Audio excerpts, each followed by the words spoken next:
Good morning, champions. நம்ம கூட மகேஷ் இருக்காரு, motor vehicle inspector aspirant. So NC dimensioning பத்தி பார்க்க போறோம். NC dimensioning பத்தி என்ன சொல்றீங்க? NC dimensioning is the process of defining the size, form and location of the geometrical features and components on an engineering drawing. Size, form, location. SFL, size, form, location. For geometric features வந்து define பண்றது தான் வந்து NC dimension சொல்றாங்க. There are two methods இருக்கு. ஒன்னு வந்து absolute dimensioning, இன்னொன்னு வந்து incremental dimensioning. Dimensioning இரண்டு வகைப்படுன்றாரு motor vehicle inspector aspirant Mahesh வந்து dimensioning இரண்டு வகைப்படும். ஒன்னு absolute dimensioning, இன்னொன்னு incremental dimensioningன்றாரு.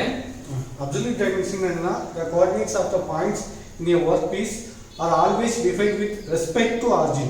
Absolute அப்படினா with respect to origin. எப்பவுமே origin தான். அவனோட கண்ணு ஃபுல்லா வந்து origin பொறுத்து இடம் மாறிட்டே இருந்தா அவன் absolute dimensioning.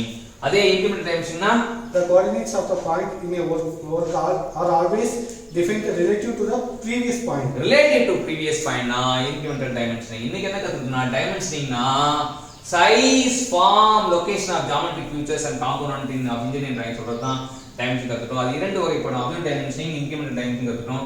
absolute dimensioning always with respect to origin, incremental is always with defined related to the previous point. இது அற்புதமா நமக்கு கருத்து கொடுத்த மகேஷ் motor vehicle inspector aspirant-க்கு கண்டிப்பா motor vehicle inspector போஸ்டிங் கிடைக்கும் சொல்லிட்டு எல்லாருமே பிரார்த்தனை செய்வோம், பாராட்டுவோம், இந்த கண்டென்ட்டை கொடுத்ததுக்காக வாழ்த்துவோம், நன்றி தெரிவிப்போம். தேங்க்யூ.